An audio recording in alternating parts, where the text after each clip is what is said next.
Canadá es considerado uno de los países más pacíficos y prósperos en los que se puede vivir, o al menos así era hasta hace unos años. Resulta ser que el vecino de Estados Unidos se ha vuelto un lugar costoso, con dificultades para emigrar y cuya calidad de vida, aunque buena, requiere de ingresos superiores al salario mínimo. De hecho, el principal inconveniente, en especial para los migrantes, son los problemas para obtener un trabajo estable, llegando a tener 2 o 3 empleos para mantenerse. Incluso, llegan a mudarse constantemente de ciudad en ciudad en búsqueda de estabilidad y mejores oportunidades. En los últimos 10 años, el país ha tenido cambios económicos tan brutales que la mayoría de las personas les resulta casi imposible comprar una casa. Y no solo eso, los alquileres se han convertido en una competencia constante, con precios desproporcionados. Esto nos lleva a preguntarnos, ¿qué ha pasado con Canadá? ¿Cómo uno de los países más prósperos está viviendo tiempos tan oscuros? Vamos a averiguarlo.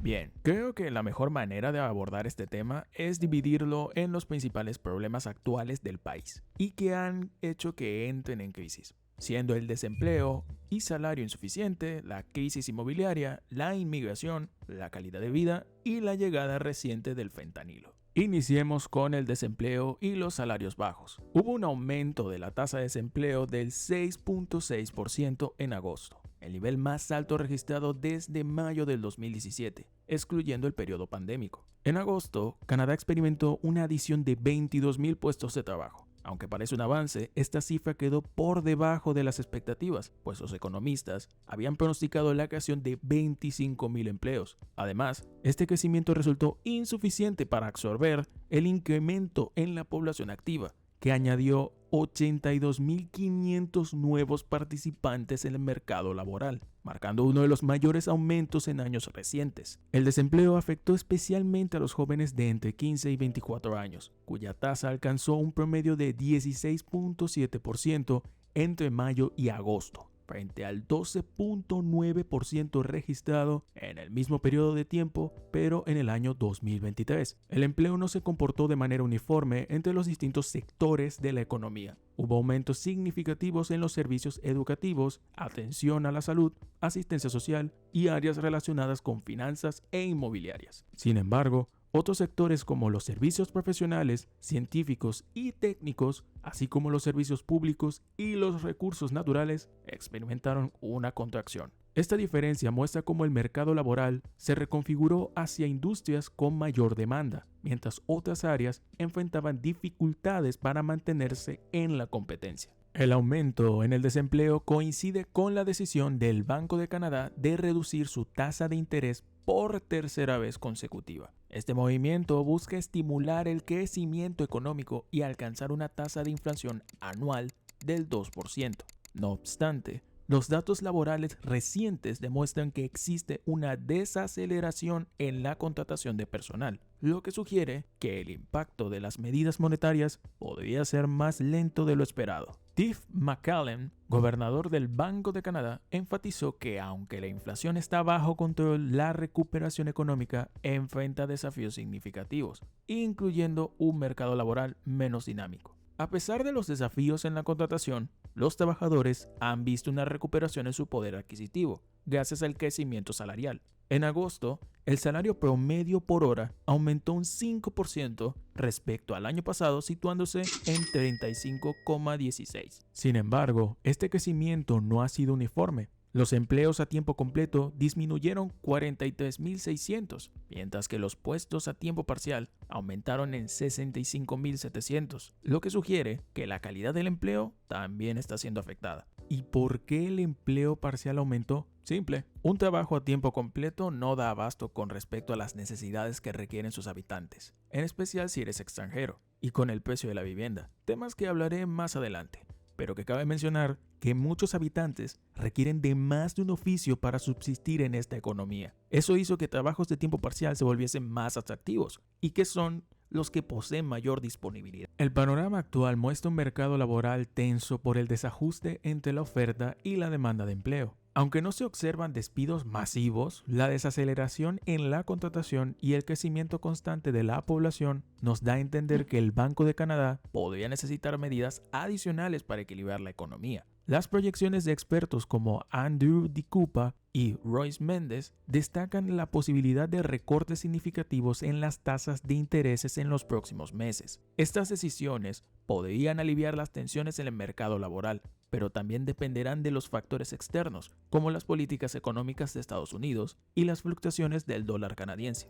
Y es que hay algo que debes entender. Los canadienses, para poder sobrevivir, tuvieron que endeudarse. Gran parte de la población requiere del uso de la tarjeta de crédito para subsistir, ya que su salario no cubre todos los gastos. De hecho, la mitad de su salario solo se va en alquiler. Y eso nos lleva al siguiente punto: la crisis inmobiliaria. En la última década, los precios de las viviendas han aumentado drásticamente, en especial en ciudades como Toronto y Vancouver. Según datos de la Asociación Canadiense de Bienes Raíces, el costo promedio de una vivienda creció un 30% entre 2015 y 2020. Este aumento responde a múltiples factores como las bajas tasas de interés, las cuales han fomentado el endeudamiento y la compra de viviendas como inversión. Y si sumamos la alta demanda, tanto de locales como de inmigrantes, se crea un círculo vicioso donde los precios se disparan mientras la oferta es insuficiente. En pocas palabras, no hay casas para tanta gente. Eso produjo un aumento en el precio del sector inmobiliario,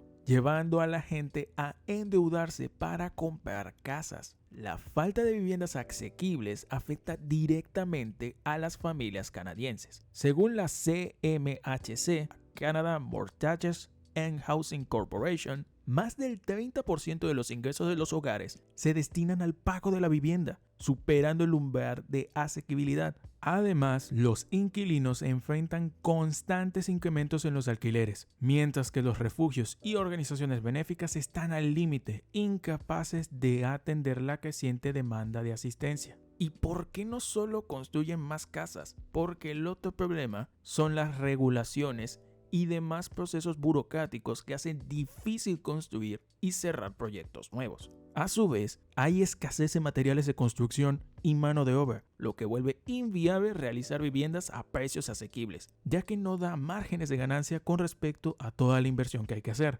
Según la CMHC, sería necesario construir más de 1.8 millones de viviendas adicionales para satisfacer la demanda actual. Ok, ¿y por qué culpan tanto a la inmigración? Bueno, a medida que la crisis se agrava, algunos sectores han señalado a la inmigración como la causa principal. Esto se ha intensificado tras la decisión del gobierno de limitar temporalmente el ingreso de estudiantes internacionales. Esto es con el objetivo de aliviar la presión sobre la demanda de viviendas. Sin embargo, expertos como el sociólogo Victor Harmony advierten que esta simplificación es peligrosa y poco precisa. Dice que la inmigración es un factor, entre otros, que genera una demanda en una situación de muy poca oferta. El problema surge cuando se culpa exclusivamente a los inmigrantes, lo que fomenta una retórica anti-inmigrante en un país históricamente abierto. Por su parte, el arquitecto Gonzalo Lizarralde destaca que reducir el problema a un único factor ignora la complejidad del sistema. La falta de inversión pública en vivienda desde los años 80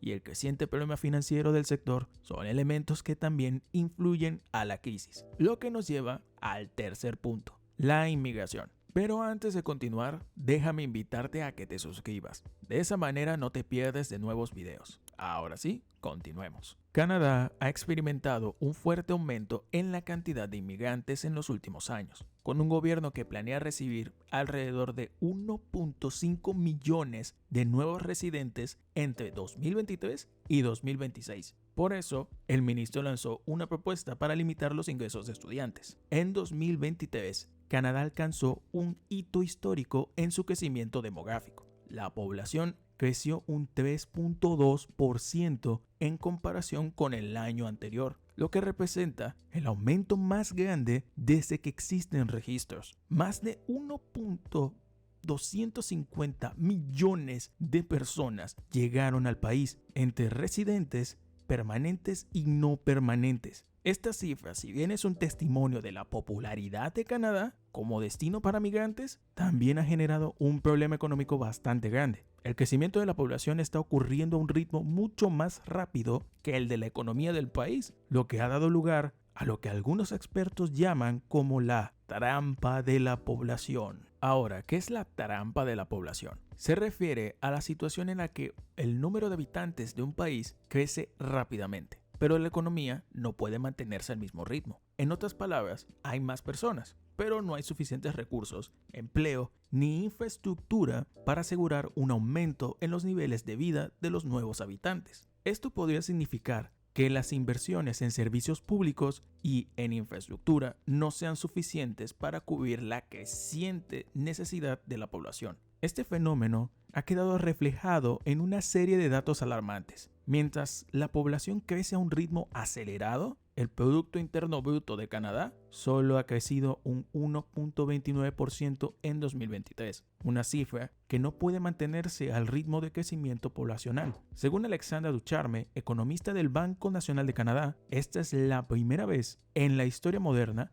que el stock neto de capital per cápita en el país ha disminuido de manera constante. Este índice mide la cantidad de recursos disponibles para cada persona en términos de edificios, tecnología y maquinaria. Y esto se relaciona con el punto anterior, la crisis de la vivienda. En 2023, la población de Canadá crecía a un ritmo frenético. Las nuevas viviendas no pudieron mantenerse al paso. A pesar de que Canadá sumó 1.2 millones de nuevos habitantes, solo se comenzaron a construir aproximadamente 200,000 viviendas. Esto crea una disparidad alarmante. Por cada nueva unidad residencial que se inicia, 4.2 personas se incorporan al mercado laboral canadiense. Esta brecha ha causado una presión extrema sobre los precios de la vivienda, tanto en la compra como en el alquiler. Vamos a poner un ejemplo. El precio medio de alquiler de un apartamento en Canadá en diciembre de 2023 fue de aproximadamente $1,610 mensuales, un aumento del 22% respecto a 2 años antes. En ciudades como Toronto o Vancouver, el alquiler puede superar los $2,000 al mes, una cifra impagable para muchos, especialmente aquellos que recién comienzan a vivir en el país. Si esta tendencia continúa, se estima que para 2030, Canadá podría enfrentar una escasez de alrededor de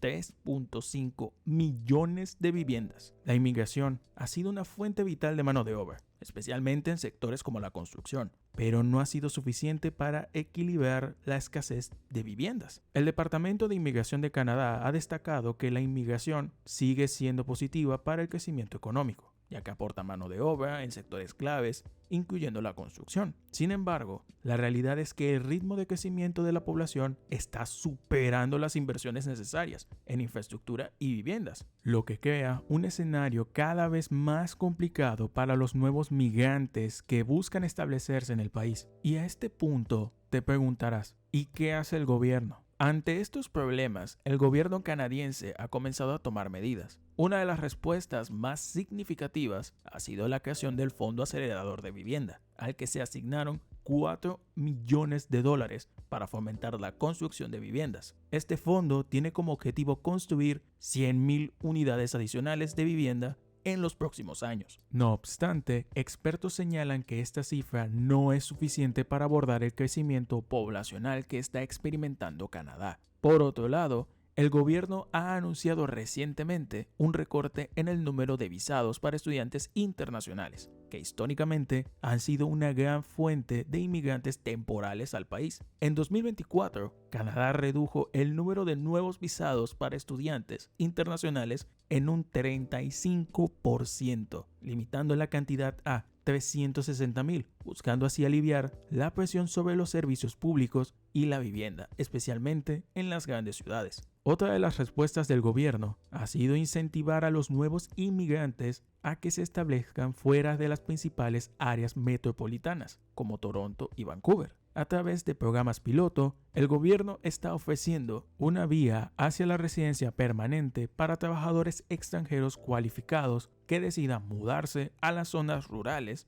o del norte del país, donde la presión demográfica es menor. Esta estrategia busca diversificar la distribución de la población y aliviar la sobrecarga de las grandes ciudades. ¿Qué significa esto para los migrantes? Para aquellos que planean emigrar a Canadá en los próximos años, es fundamental tener en cuenta los desafíos que podrían enfrentar en la relación con la vivienda y los servicios públicos. La escasez de vivienda y el aumento en los costos de alquiler son realidades que probablemente afecten a los nuevos inmigrantes, especialmente aquellos que no se establezcan en áreas rurales. Aunque la migración sigue siendo un pilar valioso de la economía canadiense, los migrantes deben estar preparados para adaptarse a un mercado de vivienda más competitivo y costoso. Las políticas gubernamentales buscan distribuir la población de manera más equitativa por todo el país. Los que se establezcan en áreas urbanas más grandes deberán enfrentar la presión de una infraestructura que no está creciendo al ritmo que lo hace la población. Lo que nos lleva al último gran problema que enfrenta Canadá, y se trata del uso de sustancias como el fentanilo. En los últimos años, Canadá ha estado luchando contra una de las crisis de salud pública más devastadoras de su historia: las pérdidas por las sustancias. Esta crisis ha golpeado especialmente fuerte en la provincia de la Columbia Británica, donde las pérdidas están relacionadas con opioides, como lo es el fentanilo, y estos se han disparado. Frente a esta emergencia, en enero del 2023, la Columbia Británica implementó un proyecto piloto para despenalizar la posesión de pequeñas cantidades de sustancias duras, en un esfuerzo por reducir el estigma y abrir la puerta a más personas que busquen tratamiento. Sin embargo, este proyecto ha generado una creciente controversia, enfrentándose a numerosos obstáculos. Para entender los obstáculos actuales, es importante primero comprender la magnitud de la crisis en Canadá. Kennedy Stewart,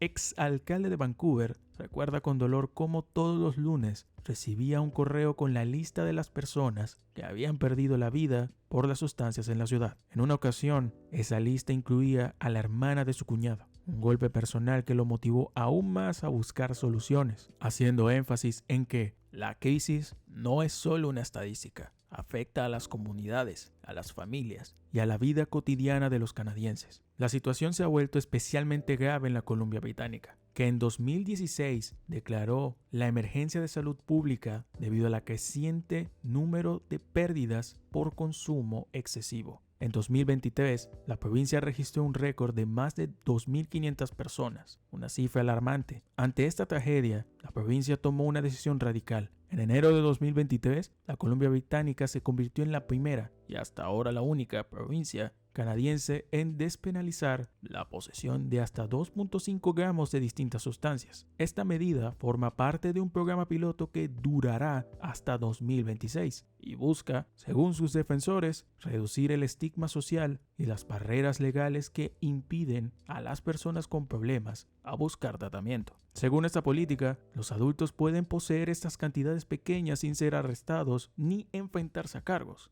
excepto en ciertas áreas como escuelas y aeropuertos. La idea detrás de la despenalización es clara. Si las personas no temen ser detenidas por consumir estas sustancias, pueden sentirse más inclinadas a acudir a servicios de salud y a los programas de tratamiento. De esta manera, se pretende salvar vidas y ofrecer un enfoque más humanitario. Además, algunos sostienen que la criminalización solo empeora la situación, ya que empuja a los consumidores a las sombras y los aleja de los recursos que podrían ayudarlos. No obstante, el proyecto piloto no ha sido bien recibido por todos. Desde su implementación, ha enfrentado una creciente oposición, tanto de parte de ciertos sectores políticos como de residentes de la provincia. Un factor importante que ha intensificado las críticas es el temor de que la despenalización esté contribuyendo a un aumento del consumo público de sustancias, lo que genera preocupación en la comunidad. Un caso particularmente polémico ocurrió en Port Coquitlam, un suburbio de Vancouver, cuando durante una fiesta infantil una persona usó sustancias cerca del evento. Este incidente fue calificado como la gota que colmó el vaso por el alcalde Brad West, quien decidió implementar nuevas restricciones en su municipio para limitar el consumo público. Otros municipios han seguido su ejemplo y varios políticos han expresado su descontento con el proyecto piloto, argumentando que está poniendo en peligro la seguridad pública. Aunque se ha reducido el 76% en los casos por posesión, la tasa de mortalidad por consumo excesivo ha seguido aumentando. En 2023, las pérdidas notificadas por toxicidad relacionada con los opioides aumentaron casi un 5%. lo que ha generado dudas sobre si la despenalización realmente está ayudando a mitigar la crisis. Para los defensores de la despenalización, el aumento en las pérdidas no necesariamente está relacionado con la política en sí, sino con la proliferación de fentanilo en el mercado. A pesar de que más personas están utilizando los servicios de control y prevención, como los lugares supervisados para el consumo de sustancias, la intervención en la oferta de las mismas sigue siendo insuficiente para frenar el número de pérdidas. Kennedy Stewart, quien fue el principal impulsor de la despenalización durante su tiempo como alcalde en Vancouver, perdió las elecciones en 2022 por un estrecho margen, en gran parte debido a la oposición a sus políticas sobre las sustancias. El nuevo alcalde, Ken Sim, es un firme defensor de la seguridad pública y ha permitido contratar más policías y desalojar los campamentos de personas sin hogar. Además, ha mostrado su apoyo a la propuesta de ampliar las restricciones sobre el consumo de sustancias en áreas públicas. En cambio, la administración ha reflejado un cambio en el sentir general de los habitantes de Vancouver, quienes, según Stewart, se sienten cada vez más distantes debido al aumento de los precios de la vivienda y la inflación,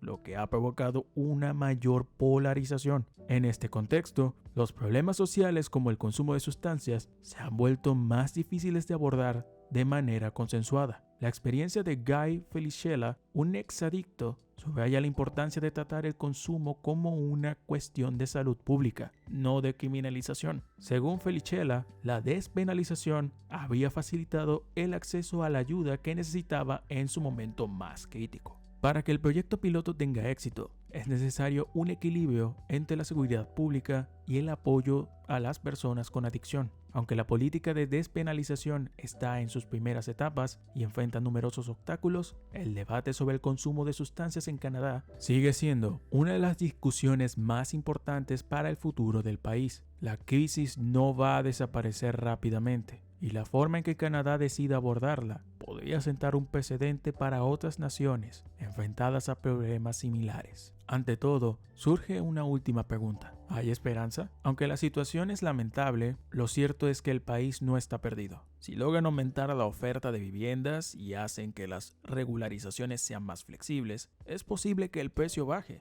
pudiendo así volverse más asequibles para la población. Ahora, sobre el tema migrante, es complicado, puesto que hablamos de tomar una postura fuerte ante ellos, gente que solo busca oportunidades. Todo está en reducir la entrada, fomentar que vayan a ciudades no tan céntricas y tratar de mejorar el tema de impuestos y sueldos. Que alguien tenga que tener hasta 3 empleos para poder costear sus gastos es una locura, y para un extranjero es peor, porque no puede optar por fuentes de ingresos estables, sino las temporales. El otro gran detalle son las sustancias. En mi humilde opinión, deberían ser más estrictos y buscar una solución. Actualmente se vive una crisis con el fentanilo, y no solo en Canadá. Con más razón, hay que tomar cartas en el asunto y erradicar este mal que azota a gran parte del mundo. Resolver esta crisis requiere no solo de recursos, sino también de voluntad política y una visión a largo plazo. La crisis en Canadá no tiene una única causa ni una solución sencilla. Es el resultado de una combinación de factores económicos,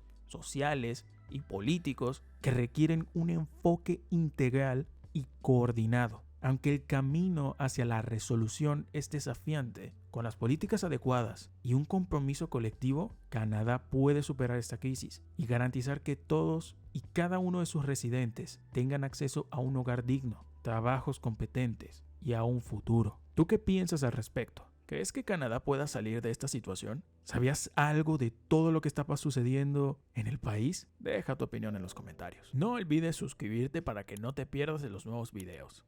Nos vemos en la próxima.